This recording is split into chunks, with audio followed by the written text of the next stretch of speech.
right, I am here with Aubrey Ballinger. Hello, Aubrey. Hi, Jennifer. How are you today? Good. How are you?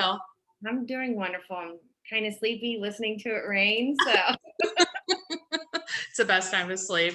All yeah, right, you're our tiebreaker. So you're in since you do business in Cincinnati with yeah, Star One, and correct.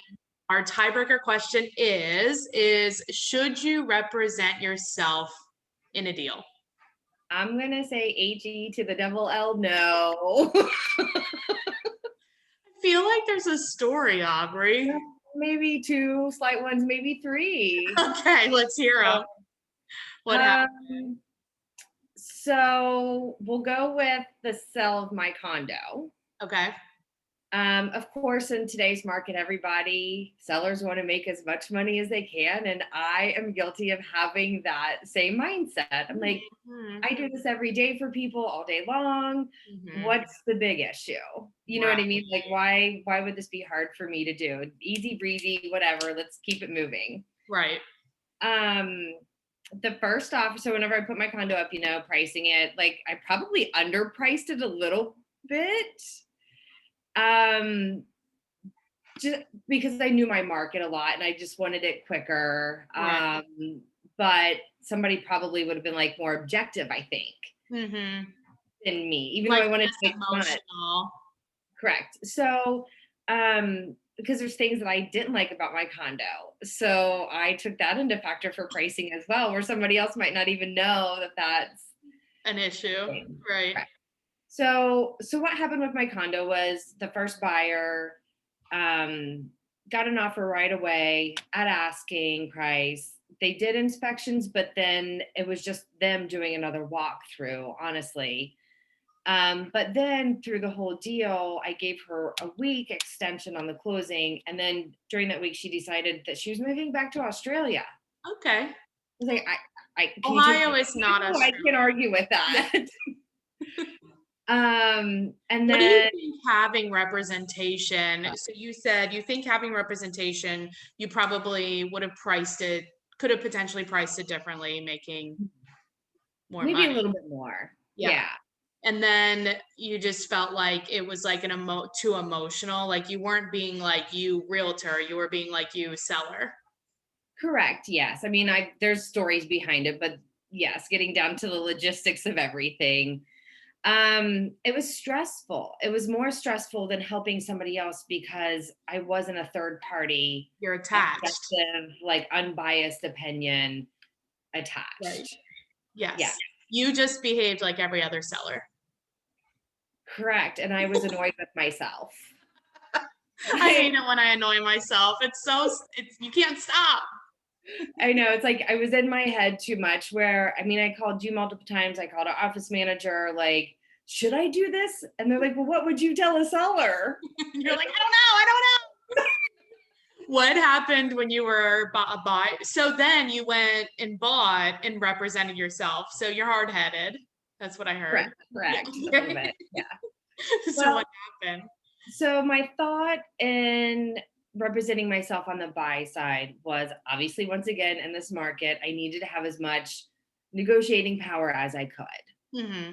Um, with me not wanting to go over, like way above overpriced, like how can I do this? So I could waive my commission Right. right off the bat. Obviously you want the property to praise. I didn't want the money to coming completely out of my pocket, but it kind of did. But at least I didn't have to pay taxes on it. Right. So that was my thought. The joke that I have with me and buying, so I put an offer on one house and I did appraisal gap coverage. I did all that and I didn't get it. And I was like, thank goodness I didn't get the house. Why? Because I was pushing myself to my limit more than what I wanted. Where talking to somebody else, because I am stubborn. I am like, I'm going to do what I want to do. Right. And I don't want any advice. Well, I'm glad I didn't get that house. Because it sounds like you think like if you had somebody representing you, even though you don't want any advice, you might still like hear them out and they would say like, now remember, you only wanted to spend this much, or like clarify the cash that you were like offering. Like, do you have the $30,000 that you're offering? Like, because it has to be cash. I think it would have been better, you know, for one, I didn't tell like my family members, I didn't tell anybody, like, this is just me. But I wouldn't have taken their advice anyways if I would have wanted somebody who was a third party outside of all of that. So thankfully I didn't get that house, but then I did get the house that I do like. However, I feel that I caved too much off of the inspections. Another like It emotional thing, right? was emotional. Yeah, where I do have some regrets on how I caved, but then in today's market, it's not as bad as, Right. I got some things out of it. So if you were giving advice to other agents that were like getting ready to buy or sell their own places or invest in property or whatever, and they were feeling like how you were feeling, what would you say? Just do yourself a favor and get somebody to represent you. I mean, you're already working like on your business, in your business, helping other clients, and then you add this emotional stress for So yourself. stressful, right? You don't even realize. And then Yeah. I felt that it took up too much brain space to separate myself. Then when I was helping other clients, I mean, I would, but it was very difficult to get out of my own way and Right. then be able to work. Where if I had my own representation, that's just a phone call. Like, hey, Right. what's going on? Right. It's the time, money, stress, all of that involved. I just feel like you can be more objective and have somebody look out for your best interest. And that's what we tell people all the time. Exactly. You were like the worst. You were like a for sale by owner.